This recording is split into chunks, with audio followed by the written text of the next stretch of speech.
Iqtisodiy lobbizm va uning kuchi. Ya'ni iqtisodiyotda lobbizm qanday ta'sir qiladi va iqtisodiyotni qanday o'zgartiradi?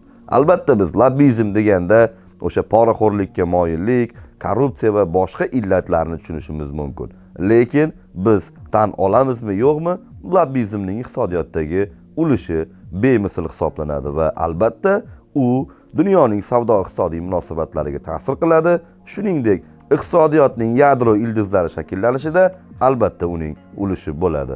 Umuman lobbi deganda biz koridorlarni, dahlizni tushunishimiz mumkin. Ya'ni lobbi so'zi inglizcha so'zdan iborat bo'lib, ba'zilar uni xosxonalar, kluarlar shaklida talqin qilsa, ba'zi bir siyosatchilar uni koridor, ya'ni dahliz sifatida uni ko'rishi mumkin bo'ladi.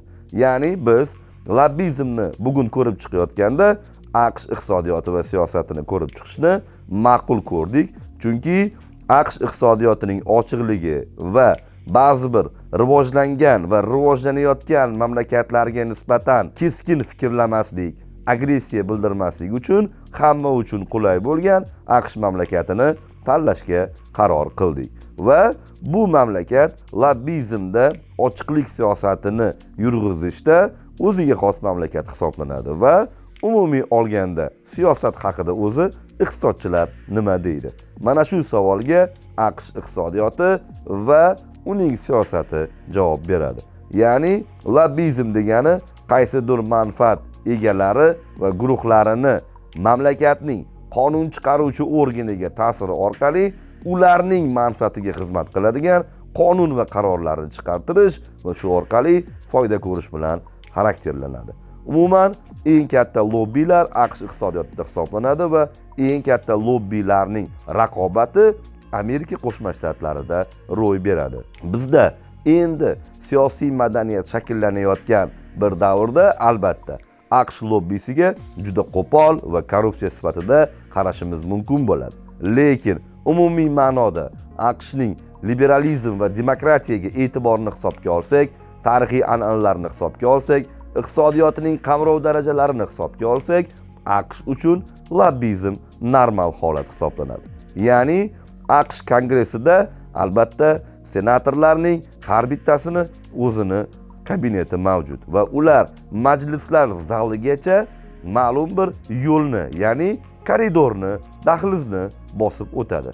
Mana shu yo'lga ketayotgan chog'ida tadbirkorlarning, ishbilarmonlarning, senatorlarning qulog'iga pichirlashi yoki o'z manfaatlari haqida nimalarnidir deb ularga ta'sir o'tkazishi lobbi nomi bilan qolib ketgan. Ya'ni o'sha koridorlar lobbi deyilgan va bu tarixan lobbizm nomini siyosatshunoslik yoki iqtisodiyot fanlariga kirib kelishiga sabab bo'ldi. Umuman AQShda lobbizm 19-asrda paydo bo'lganini aytishadi va ilk alomatlar mana shu yillarda, ya'ni bu yillarda Rockefeller, JP Morgan, Vanderbilt, Andrew Carnegie kabi juda katta ishbilarmonlarning birlashuvi va ularning AQSh kongressiga, AQSh prezidentlik saylovlariga ta'sir alomatlari ilk marta 19-asr oxiri, 20-asr boshlarida paydo bo'lganligini ko'rishimiz mumkin bo'ladi.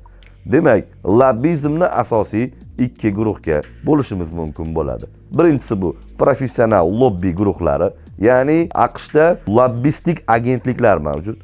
Ular ma'lum bir fikrni davlat doiralariga singdirish va qonunda aks ettirish uchun senatorlar bilan o'zaro aloqalar o'rnatishadi va kompaniyalar, ishbilarmonlar manfaatli shartnomalarni taklif qilishadi.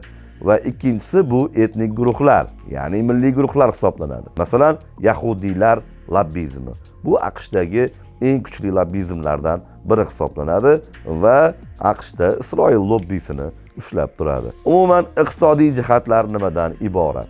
AQShdagi ikkinchi katta lobbilardan biri bu Xitoy lobbisi hisoblanadi. Bilamizki, AQSh savdo-iqtisodiy munosabatlarida Xitoy bilan juda katta profilli, ya'ni qamrovli masshtabdagi xilma-xil diversifikatsiyalangan munosabatlarni olib boradi va ko'pincha AQShning fuqarolari bunga qarshilik qilishadi. Umuman aytganda AQShning ba'zi bir shtatlarida lobbizmga ruxsat berishadi, ba'zi bir shtatlarida negativ qarashadi. Shuning uchun Amerika Qo'shma Shtatlarining o'zida lobbizm uchun yakdil va yagona fikr yo'qligini ko'rishimiz mumkin. Va 1999-yil Seattle shahrida bo'lib o'tgan Jahon savdo tashkilotining kengashida, sammitida juda katta noroziliklar bo'ldi. Minglab odamlar ko'chaga chiqdi, oynalar sindi. Demak, AQShning Xitoyga bo'lgan siyosatini doim aholi qo'llab-quvvatlamaydi. Lekin AQSh iqtisodchilaridan so'rasangiz, Xitoy bilan AQShning savdo-iqtisodiy munosabatlari qilinishi kerakmi? Bu yerda manfaat bormi deb so'rasangiz, aslida ilmiy tadqiqotlarga ko'ra deyarli 95% AQSh iqtisodchilari kerak, ya'ni ha deb javob berishadi. Ya'ni ilmiy tadqiqotlar va aholining fikri doim ham bir-biriga to'g'ri kelavermaydi. Umuman lobbizm eng katta maydonda o'sha davlat budjetiga, ya'ni dunyodagi eng katta budjetlardan birini qanday iqtisodiy lobbizm alomatlari borligini tadqiqotlarda ko'rib chiqamiz. Yalang'och iqtisodiyot kitobi muallifi Charles Uillian o'zining lobbizm haqidagi kitob sahifalarida turli xil feedbacklarini e'tirof etadi. Ya'ni u iqtisodchilarning siyosat haqidagi fikri boshqaligi va AQSh iqtisodiy siyosatida AQSh budjetidagi turli xil ko'zga ko'rinar lobbiylar borligi haqidagi o'z keyslarini namoyish etadi.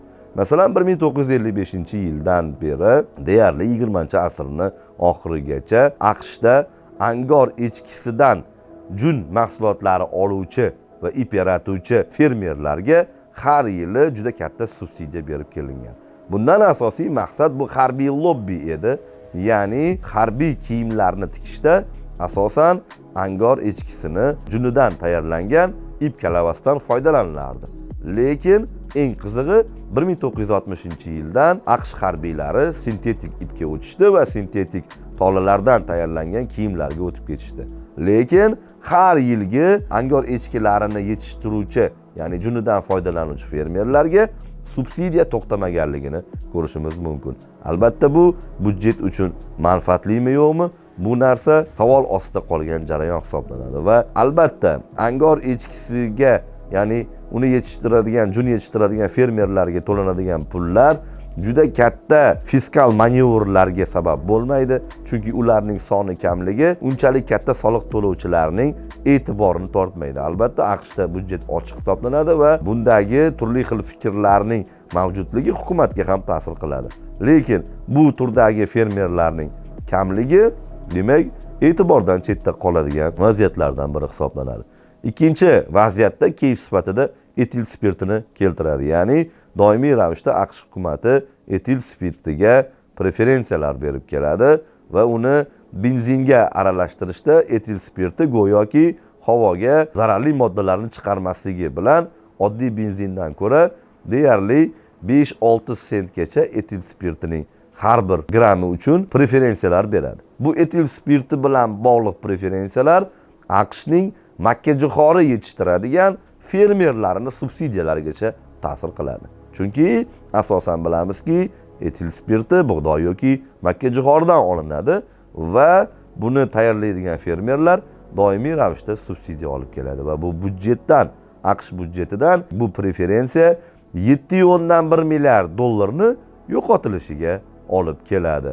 Lekin keyinchalik ilmiy tadqiqotlar ko'rsatdiki, etil spirti ma'lum bir normativ fermentlar, ya'ni balanslovchi xususiyatlardan tashqari, hatto havoga zararli moddalarni chiqarish imkoniyatlari yuqoriroqligi yoki ozon qatlamini yemirilishiga sabab bo'ladigan zararli moddalarni aynan etil spirti chiqarib berilishligi ma'lum bo'lganligini ko'rishimiz mumkin bo'ladi. Demak, bu asosan nima uchun manfaatsiz yoki qandaydir faoliyatlarga juda katta mablag'lar ajratishadi. Va AQShning taniqli iqtisodchilari lobbizm doirasidagi budjetni yangi yil archasi deb atashadi. Barcha lobbistlar, tadbirkorlar o'zi archaga, o'sha budjetga o'zini bezagini kiritadi va o'zi uchun moliyaviy manfaatlar olishga harakat qiladi. Bu hatto AQSh iqtisodiyotini balanslash nuqtai nazaridan ham ko'pchilik uchun normal hisoblanadi. Ya'ni manfaatlar to'qnashuv doirasida lobbistlarning kuchli raqobati sodir bo'ladi va ular budjetni taqsimlashga harakat qilishadi. Lekin albatta hatto biz kapitalizmi takomillashgan eng idealga yaqinroq davlat sifatida ko'rsak ham turli xil hodisalar sodir bo'lib turishi, budjetdagi ko'zda tutilmagan yoki istiqbolli emas, ya'ni istiqboli porloq bo'lmagan g'oyalarga ham juda katta yo'naltirilganligini ko'rishimiz mumkin. Va AQSh savdo tizimidagi yana bir misol, o'sha mamlakatlarning AQShdagi lobbisini ham misol keltirish mumkin. Buni siyosatchilar yaxshiroq tahlil qilib berishadi. Ya'ni o'sha Bangladesh AQSh uchun 2,5 milliard dollar demak eksport qiladi va uni deyarli 300 million dollardan ko'pi boj uchun ketadi. Demak bu 10-12% Bangladeshdek endi rivojlanib kelayotgan davlatdan 10-12% boj olyapti. Va Fransiyadan AQShga 30 milliard dollarlik mahsulot kirib keladi bir yilda va uning atiga 300 million dollarligi xuddi Bangladesh bilan teng boj olinadi. Ya'ni Parij turizmini o'zi 100 milliard dollarga baholanadigan katta Fransiyadagi davlatdan atigi 1% boj oladi. Bu ham mamlakatlarning o'zaro lobbisiga bog'liq jarayon hisoblanadi.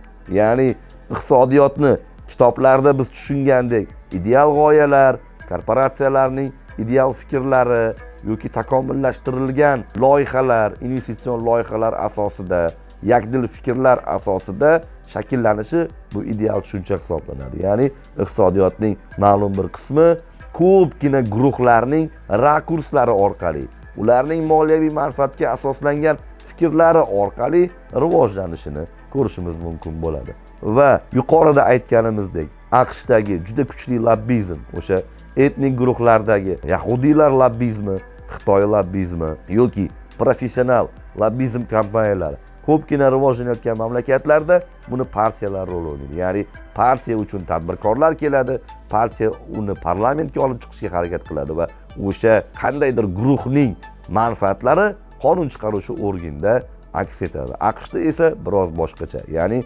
lobbi agentliklari mavjud. Ular professional tahlillarni, statistikalarni senatorlarga taqdim etishadi va o'z fikrlarini bildirish orqali demak nimanidir o'zgartirishga harakat qilishadi.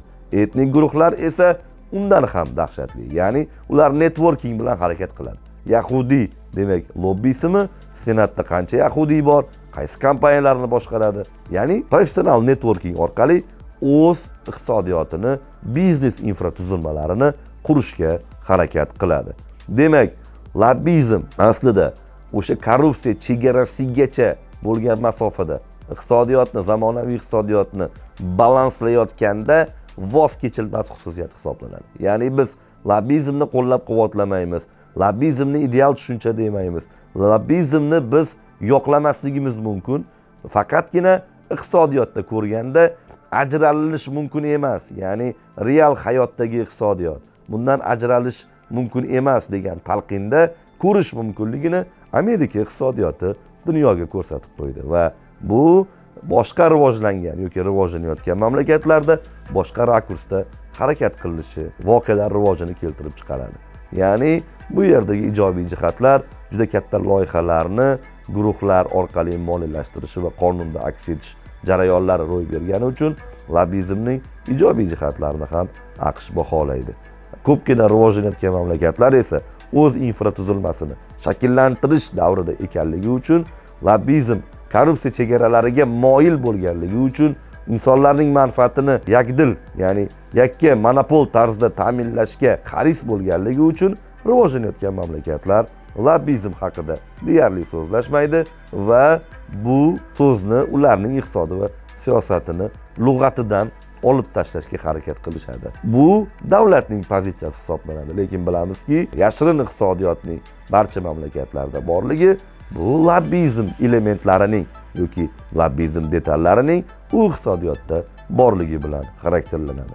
Iqtisodiyot kurslariga lobbizmni nega kiritamiz? Chunki kelajakdagi avlod iqtisodiyotning haqiqiy paydo bo'lish ildizlarini va ularning rivojlanish dinamikalarini his qilish imkoniyatiga ega bo'lsa, ularni professional kadrlar va tashqi iqtisodiy faoliyatimizdagi hozirga nisbatan abjirroq, professionalroq faoliyat yuritishiga imkon beruvchi xususiyatlarni shakllantirishimizga yordam beradi deb umid qilamiz. E'tiboringiz uchun rahmat.